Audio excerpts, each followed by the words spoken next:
personnage célèbre de La Rochelle, membre de la chambre commerciale de la ville depuis 1872, puis président en 1891, est à l'origine du casino de Châtelaillon. Alcide d'Orbigny, maire de La Rochelle de 1893 à 1905, président du syndicat des propriétaires de Châtelaillon, devint le président de la société civile pour la construction du casino de Châtelaillon. Cet armateur rochelais avait fondé avec son associé Eucher Faustin sa propre compagnie dès l'âge de 30 ans pour le commerce de charbon et de fer. Il était le neveu du savant Alcide de Lacide d'Orbigny, fondateur du Muséum d'histoire naturelle de La Rochelle.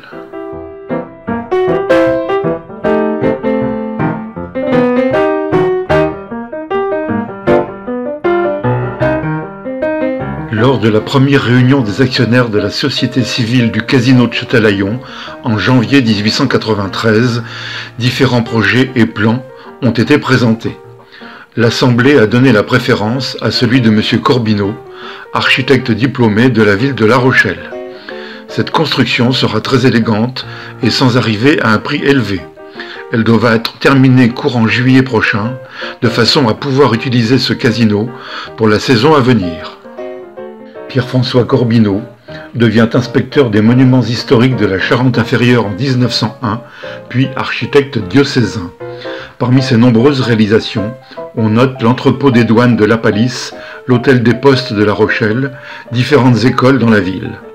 On lui doit également à La Rochelle l'aménagement du marché central, l'église du Sacré-Cœur de la Jeunette, le casino du Mail. Il réalise la caisse d'épargne de La Rochelle, le café de la plage de la Concurrence et l'hôtel Vielle-Jeu, toujours dans la ville de La Rochelle.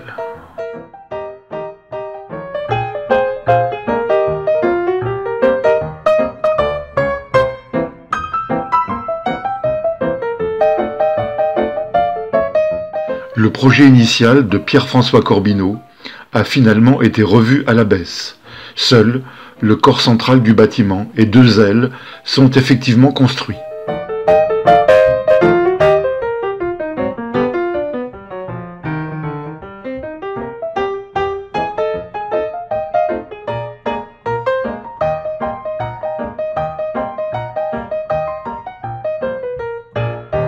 Le 16 juillet 1893, le casino de Châtelaillon est inauguré. Sur le terrain attenant au casino, un jardin public est créé au cours des années suivantes.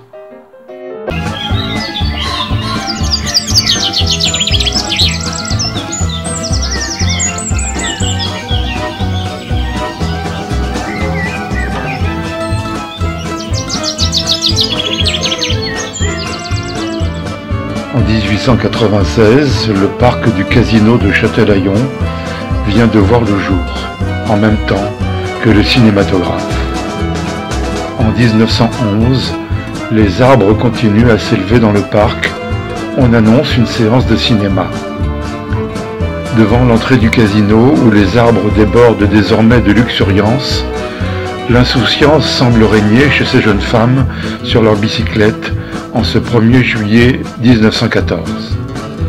Ferdinand offre ses meilleurs souhaits de bonne fête à son correspondant. Les visiteurs du parc paraissent à l'abri des tensions du monde. Pourtant, quelques semaines plus tard, le 3 août, l'Allemagne déclare la guerre à la France, qui le 11 août déclare la guerre à l'Autriche-Hongrie et entre dans l'engrenage infernal de la Première Guerre mondiale.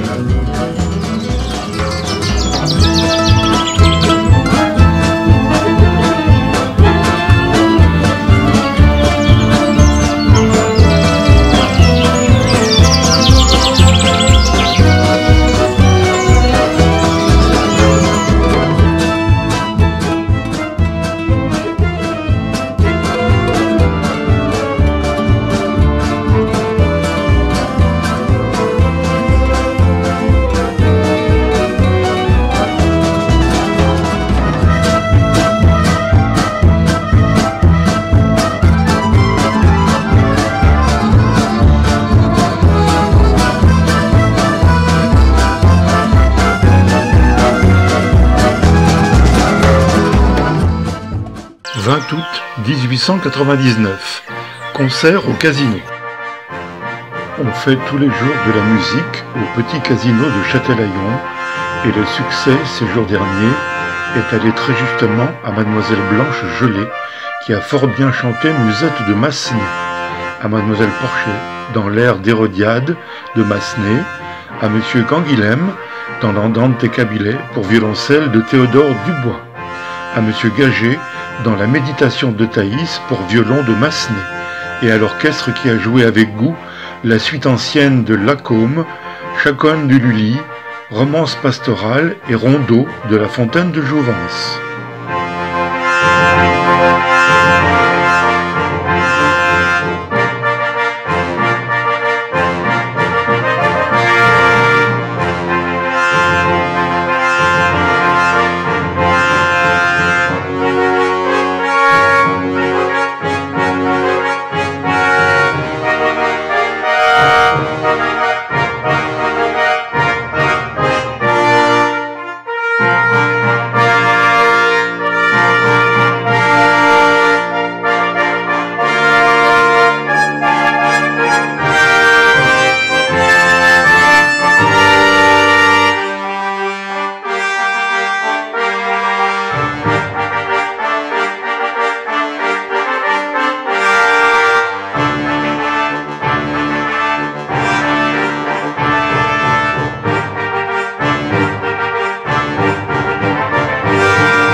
Écho de Châtelaillon-les-Bains, dimanche 1er septembre 1895.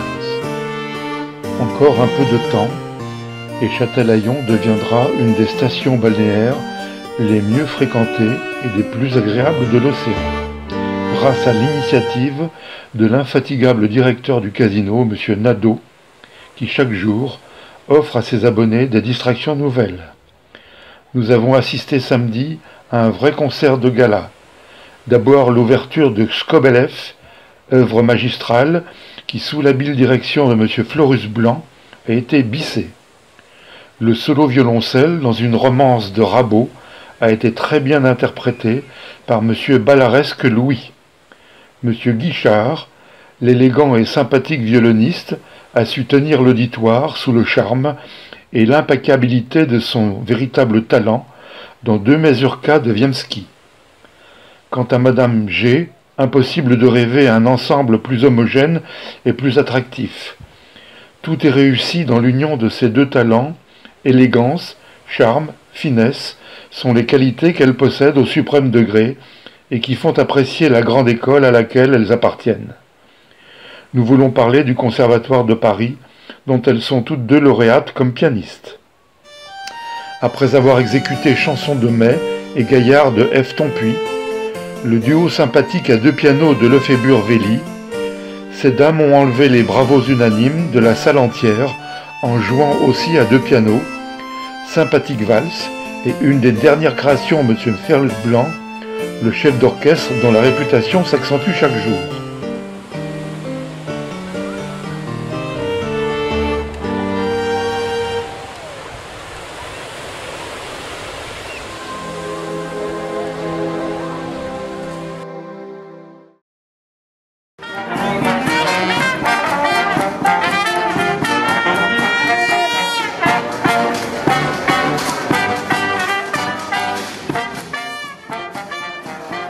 Ma chère Madeleine, je n'ai pas pu répondre plus tôt car je n'ai pas eu beaucoup de temps la semaine dernière, maman ayant été malade quelques jours.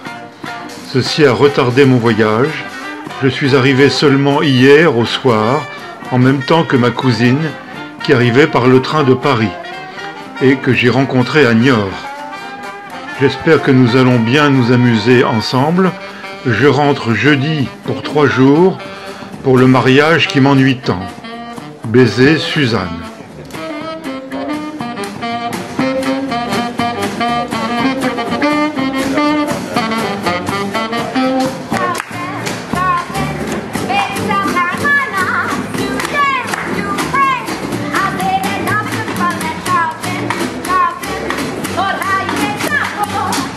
Every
complexe du Palais de l'Atlantique se met en place au casino de Châtelaillon dans les années 50, une nouvelle entrée, plus marquante que celle composée des 2 mâts installés après-guerre, signale désormais l'ouverture du parc sur le boulevard de la République.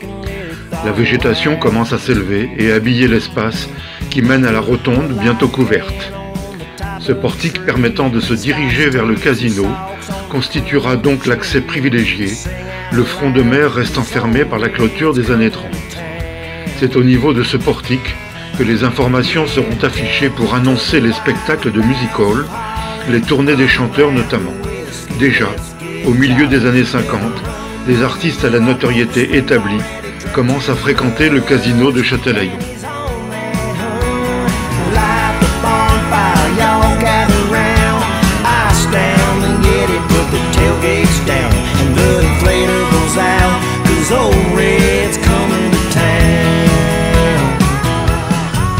Dans ces années 50, le casino ouvrira ses portes à des manifestations diverses lorsque le rallye automobile d'automne de 1956, pour son ultime étape, arrive à Châtelaillon.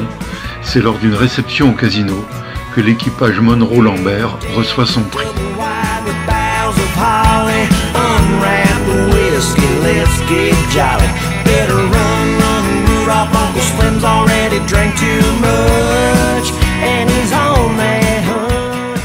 Désormais, le palais de l'Atlantique, protégé par une vaste toiture, va pouvoir multiplier les spectacles dans la grande salle dont il dispose. Les rideaux souples qui protégeaient la rotonde ont été remplacés par une verrière contemporaine. La nouvelle destinée du casino peut voir le jour en ce tout début des années 60. La vague des artistes qui séduiront la jeune génération d'après-guerre ne vont pas tarder à déferler sur la scène du palais de l'Atlantique. Just in case he's had a little too much. Forgot that list where we're on the top of. Better act right now, 'cause old Red's coming.